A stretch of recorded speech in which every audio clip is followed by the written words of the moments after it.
Good morning, all. So now we're discussing about the introduction to the gene expression system. So it's include its introduction, gene expression system, then the expression vector and host, then its summary and reference. So firstly, the introduction. The gene therapy is revolutionary medical technique aimed at treating or preventing the disease by modifying the genes within the individual cells. In gene therapy involve insertion, removal, or alternation in genome or the functional gene to correct the abnormal gene which is responsible for the disease. This gene is delivered to the host cell using vector, often a modified virus or the synthetic carrier. Finally, this gene expression occur within the host cell, that is, produce the correct protein or regulate the gene activity to restore the normal function.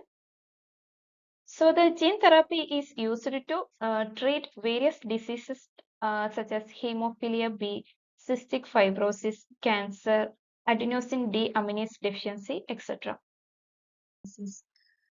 Now we're discussing about the gene expression system. It is a system specifically designed for the production of the protein from gene of interest. So the gene expression system include the gene of interest, host cell, and the expression vectors. This is the pictorial representation for the gene therapy. First, we harvest the cell from the patient, and we use a virus that can be changed with some enzymes or another thing, and they inactivate its virulent activity and repression of the virus, and insert the gene of interest to the into the virus, and this virus carry the gene of interest to the patient cell, and the genetically altered cell is introduced into the patient. And here is the human cell is the host cell, and the virus is the vector. So the first component is expression vector. Vectors can be used to carry for a DNA fragment into the host cell. So it can act as a vehicle. They are made of linked DNA segment, each with a specific function. The vectors are constructed using restriction enzymes, ligases, and these vectors introduced into the host cell. This process is known as transformation. The major parts of the vectors are this picture contains the major component of the vectors, that is origin of replication, selectable marker, and the expression cassette. The origin of replication, it will start the replication, and the selectable marker, it helps identify cells that have successfully taken up the vector. When cells are exposed to the vector DNA, only 10% of the cell actually taken into the inside. To identify and separate the transformed cell from the rest, the vector carries selectable marker like antibiotic resistance gene, ampicillin or tetracycline resistance. Thereby, only transformed cell will survive when grow in the presence of this antibiotic, and it is making too easy to isolate. Then the expression cassette, it includes the target gene, that is the gene of interest, the promoter, the sequence of for RNA processing, and the terminator. So the type of vectors, that is vectors are used to deliver the gene to the host cell. It may be viral vectors or non-viral delivery methods. The viral vectors include the retrovirus, adenovirus, adeno-associated virus, Hep simplex virus, Epstein-Barr virus, pox virus. In non-viral methods, the non-viral delivery method include the physical and chemical methods.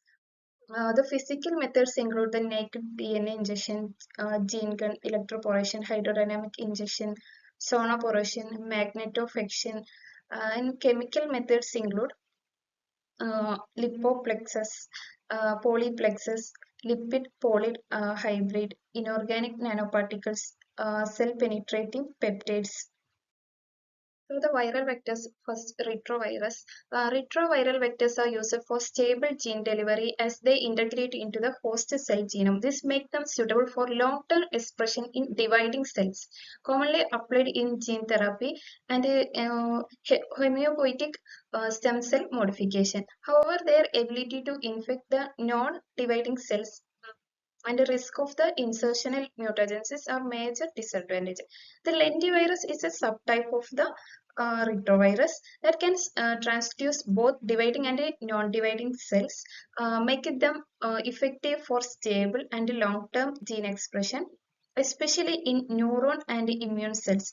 While they have a broader host range and reduce the oncogenicity compared to the retrovirus, they will carry integration related risks and require careful biosafety handling. Next is formivirus. Formivirus vectors are emerging retroviral system used for stable gene integration with a lower pathogenicity. They offer large transgenic capacity and persistent expression. However, their application is still limited due to their lower commercial availability. The next is adenovirus. Adenoviral vectors are widely used for the high-level transient gene expression in both dividing and non-dividing cells. They are commonly used in vaccine development and cancer gene therapy. Their major advantage is high translation efficiency, but they can elicit strong immune response and only provide short-term expression. Then adeno-associated virus. These are like adenoviral vectors in their futures, but because of having their some deficiency in their replication pathogenicity, these are more safer than the adenoviral vectors. These adeno-associated viral vectors are non-pathogenic and capable of long-term gene expression, mainly through episomal persistence. They are used in muscle, liver, and CNS gene delivery. And their advantages include low immunogenicity and long-term stability, though they are limited by the few packaging capacity and complex manufacturing. And next is herpes simplex virus. The herpes simplex virus vectors are primarily used in targeting neurons due to their natural neurotropism. They offer a large genetic loading capacity and the ability to persist in latent form. However, their complex construction and potential for the reactivation turns to safety concern in clinical application. And then Epstein-Barr virus. These vectors are used for long-term episomal expression, especially in B lymphocyte. Their capacity to replicate in the nucleus without integrating into the host genome make them as a stable expression. However, they are associated with the oncogenic risk and the immune complications. Then the pox virus. The vaccinia virus is a member of pox virus family, has been used for extensively as a vaccine vector. It accommodates large DNA insert and express gene in cytoplasm. Although it provokes strong immune response, it is useful for the immune therapy, but it may also cause unwanted inflammation and cytotoxicity. The next non-viral delivery system, it includes the physical and chemical method. In physical method, the naked DNA injection. This method involves the direct injection of the plasmid DNA into tissue like muscle. It is used for basic research and DNA vaccination. However, its efficiency is extremely low due to poor cellular uptake and a rapid degradation of the naked DNA. Then the gene gun. Gene gun delivery proposal DNA coated gold or tungsten particle into cell using high pressure. It is primarily used for skin or plant cell transfection and a DNA vaccine. Despite it is invasive and limited to surface tissue. Then the electroporation. In this method, apply short electric pulse to transiently permissible cell membrane, learn DNA entry. It is highly effective for in vitro and ex vivo gene transfer in various cell types. Then hydrodynamic injection. This method involves rapid injection of large volume of DNA solution, typically via the tail vein in animal model, to enhance the liver uptake. It offers a high transfusion efficiency in hepatocytes, but not practical for the clinical use due to volume and pressure requirement. Then the zone operation. Zone operation uses ultrasound wave to temporarily disrupt cell membrane, enabling DNA uptake. It is non-invasive and can target specific tissue with a minimal systemic exposure. However, inconsistent efficiency and potential tissue damage are its drawback. Then the magnetofiction. The magnetofiction employ magnetic nanoparticle bound to DNA or RNA and a magnetic field to guide them into cell. It enables rapid target delivery and is suitable for in vitro and a localized in vivo application. However, it requires specialized material and is limited by low penetration depth. Next is chemical method. In chemical method, first is liposomes or cationic lipid or lipid plexus. These are formed by DNA complex with the positively charged lipid, allowing cell membrane fusion and gene delivery. It's widely used due to ease of penetration and low immunogenicity, but it gives only transient expression and a lower efficiency than viral vectors. Then the cationic polymers or polyplexes, it formed by the condensing DNA with the polymers like a polyethylene imine or polyl-lysine. These complexes protect the DNA and are easily tailored for the various applications. The tentrimers are the branched and synthetic polymer used for gene delivery due to their ability to tight binding with the nucleic acid and facilitate uptake.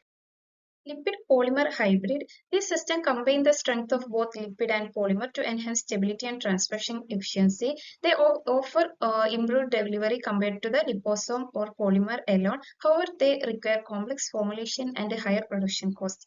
Then the cell penetrating peptides, and these are short peptides that facilitate the transport of nucleic acid across cell membrane. They are versatile and can deliver a range of biomolecules. Their susceptibility to the enzymatic degradation and variable efficiency is limit broader application. In this table contain the difference between the viral and non-viral vectors. In these features like efficiency, the viral vectors are high efficiency than the non-viral vectors. In immunogenicity, it can trigger the immune response by the viral vectors, but the non-viral vectors are low in immunogenicity. Then the payload capacity is limited in the viral vectors, but it is higher for the or larger for the non-viral vectors. And the integration into genome is some of them do in viral vectors, but in non-viral vectors is usually do not. And the production complexity is high for the viral vectors, and it is easier and scalable for the non-viral vectors. The next component is expression hosts. The host cell is a living cell in which a foreign nucleic acid replicate or express. It provides a necessary environment and resource for the invader to survive, replicate, and carry out its life cycle. A successful strategy starts with the selection of an appropriate host strain and continue with the vector, promoter, selection marker, signal sequence, and optimal gene sequence. Ideal characteristic of the host system, it grow rapidly and reach high cell density. It require a cheap growth medium, produce high protein level per cell, function with a low vector copy number while still giving high protein yield, be genetically stable during growth, allow protein production without continued cell growth, not require toxic substance to maintain vectors, be safe and easy to handle. So the choosing of host cell is very important. Some factors to choose it. First, the protein complexity. Some protein needs special disulfide bond. These are often formed better in eukaryotic cell than the prokaryotic cell. The tissue plasminogen activator, that is formed in bacteria in inactive form, but it is in mammalian cells. It is formed in its active form. Then the post-transitional modification. The protein may need extra changes like a sugar attachment or special amino acid changes. Only mammalian cell can correctly perform these changes, so we choose the mammalian cells. For large scale production, bacteria or used are preferred because they grow quickly and it is cost effective. For more complex protein, we choose the mammalian cell. So the next is type of expression host system. The commonly used systems are bacterial expression system, yeast expression system, insect cell expression system, then mammalian cell expression system. So the first one is bacterial expression system. The bacterial expression system are used to produce protein and are mainly of two types. First one is intracellular expression system. In this system, we use E. coli is the most commonly used bacteria for this purpose. Many important protein like insulin, growth hormone, and interferon are produced by using this system. Usually, the system is designed as the protein production only start after the bacteria grow to high density. So it can be induced by the signals. This make production more efficient and easier to purify. The common promoters used in this system include TRP promoters, lambda promoters, tag promoters. Some challenges include in this system, that is removing unwanted N-terminal methionine which may cause immune reaction, and the engineering gene sequence to remove non-coding or signal engine. Then the extracellular expression system, some protein require disulfide bond for activity. The intracellular expression doesn't support the disulfide bond formation. So researchers try to secrete the protein into periplasm or outside of the cell. So this can be done by using N-terminal signal peptides. So, but the advantage is more correct protein folding and a high activity, but the drawback is generally low protein yield. Some bacteria like Bacillus and Pseudomonas naturally secrete large amount of protein into medium, which may be useful for in further.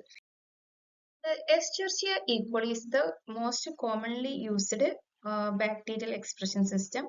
It is a popular host for a recombinant protein expression. It is widely used for expressing both soluble and membrane protein. Some advantage of the E. coli is the fast growth rate, low cost medium, high yield, broad use for the structural studies, and availability of many expression type and a plasmid system.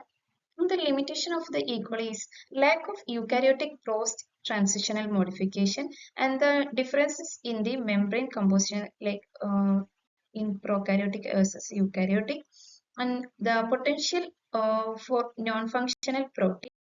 Overexpression may cause toxicity and the low yield.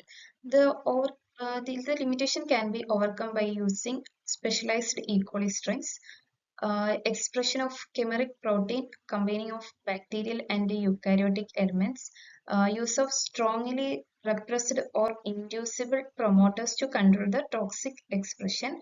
So the commonly used promoters are T7 system, ARS system, TET system. This table contains the commonly used strain of E. coli and its characteristic. The commonly used strain are BL21, C41, C43, C44, C45, and BL21P lys S, and Rosetta TM2, then MC1061. So next is yeast expression system. In yeast expression system, particularly Saccharomyces cerevisiae and Pichia pasteuris are commonly used for the production of eukaryotic membrane protein. Yeast system combine the benefit of microbial growth like fast, inexpensive, and scalable with the ability to express complex eukaryotic protein. So the advantage of the yeast expression system are it can produce protein using mammal-like process like protein folding, glycosylation. So this glycosylation is similar to mammal cell, so it is very suitable for making therapeutic proteins. The yeast secrete only small amount of its own protein, which is very helpful in purification. It is non-toxic and non-pathogenic to humans. Yeasts are cheap to culture and grow rapidly in high-density culture and are easier to handle than mammalian cell. Yeast strains like Saccharomyces cerevisiae have well-characterized genome and are large deletion libraries, allowing genetic tailoring to enhance expression or mimic human cell conditions. And the adaptability of these cells, it is different yeast species have unique advantage like the Candida Boydini offer promoter flexibility based on the carbon source used. Certain yeast strains have been engineered to produce cholesterol instead of the ergosterol to better mimic mammalian membrane, which help in functional studies of the membrane protein. So the limitation of the yeast expression system is firstly the post-translational modification difference. The yeast glycosylation is significantly different from the human cell glycosylation. So this can affect the activity, stability, immunogenicity, and pharmacokinetic of the recombinant protein. Then the expression time. Although faster than mammalian system, that is still take 4 to 6 days to express the protein, but it is longer than the E. coli. Then the membrane difference, even minor lipid difference, the ergosterol versus cholesterol, can affect the protein folding or functions. However, the mitochondrial membrane protein are not affected due to the similar lipid composition across species. And finally, the overexpression challenges. That is, high gene copy number don't always mean high protein yield. The too much protein can stress the cell and lead into aggregation and degradation. And finally, the application is yeast is extensively used for expressing eukaryotic membrane protein for the structural studies, crystallization, and functional assay. The Pitchia pasture is often used in bioreactor for large-scale production due to its low ethanol output, high oxygen tolerance, and high protein yield. And the next system is insect cell expression system. The insect cells are widely used to produce eukaryotic protein, especially membrane protein like GPCR, ion channel transporters.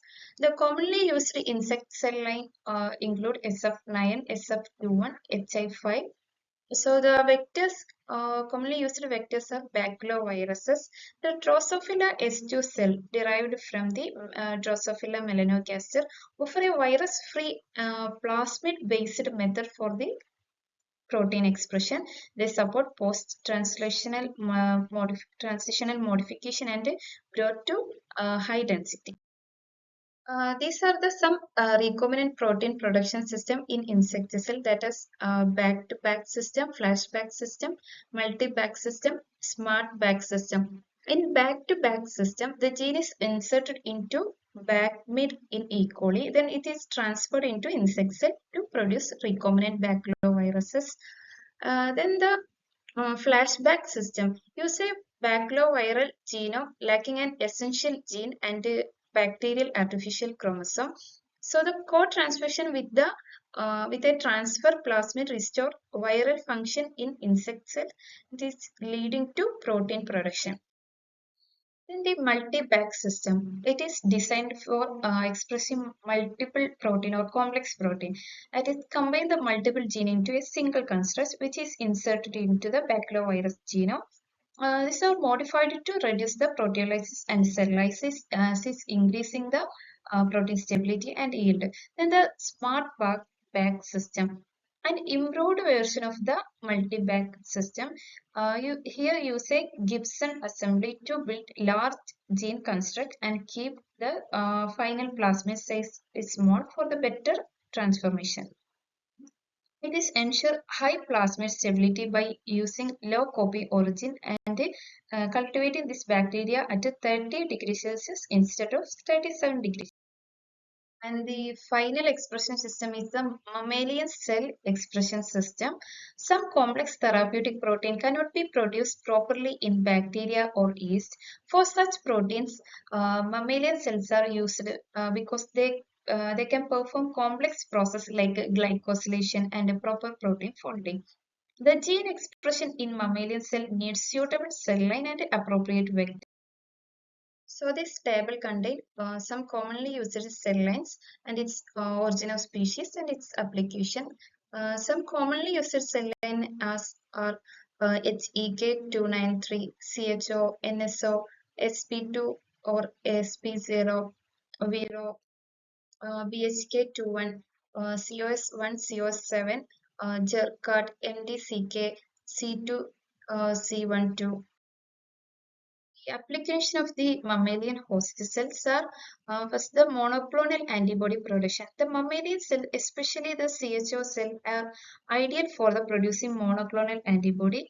The use of special promoters and markers improve the yield and quality of the antibody products. And then next is urokinase production. Urokinase helps dissolve blood clot by activating the plasminogen. Due to its complex structure, the mammalian cells are preferred for its production. The CHO cells perform well in bioreactors, so it is used for the urokinase. So the next is follicle stimulating hormone production. We know that FSH support fertility and vital for the sperm and egg development. The recombinant FSH is produced using CHO cell. This allow researchers to study hormone structure and function more accurately. The variant from rat and monkey have also been cloned and expressed in CHO cells. The other application like the factor 9, it is used for treating hemophilia B, is produced in human liver cell lines. And the limitation of the mammalian expression system. First one is high cost. Mammalian cell culture and maintenance are expensive due to their specialized growth condition and material. Complex technology require advanced infrastructure and expertise to engineer, maintain, and scale the system effectively. Then the risk of viral contamination. The possibility of contamination with animal-derived viruses make safety protocol more stringent and costly. Then the limited scalability for the industrial production. Despite its benefit, the complexity of the scaling up limit the widespread industrial application, especially compared to the microbial system. Then the time-intensive setup. Establishing a stable cell line and optimizing expression often take week to months, slowing down the production timeline. The stringent regulatory requirements. Due to the biological origin and safety concern, the product from the mammalian system face tight regulatory scrutiny. Then the less suitable for the routine or bulk protein production. It is impractical for the simple or high volume protein. Then the summary. The gene expression system play a crucial role in biotechnology and pharmaceutical research by enabling the production of desired protein for therapeutic, diagnostic, and industrial use. The selection of an appropriate host cell and expression vector is critical, as it determines the efficiency, yield, and functionality of the expressed protein. While bacterial and yeast systems offer advantages in speed and cost, the mammalian and insect system, they are essential for the complex protein requiring post-translational modification. The both viral and non-viral delivery method expand the versatility of the gene expression technique. With ongoing innovations, gene expression platform continue to evolve, enhancing the scope of the gene therapy and recombinant protein production. So these are the reference for this study. Thank you.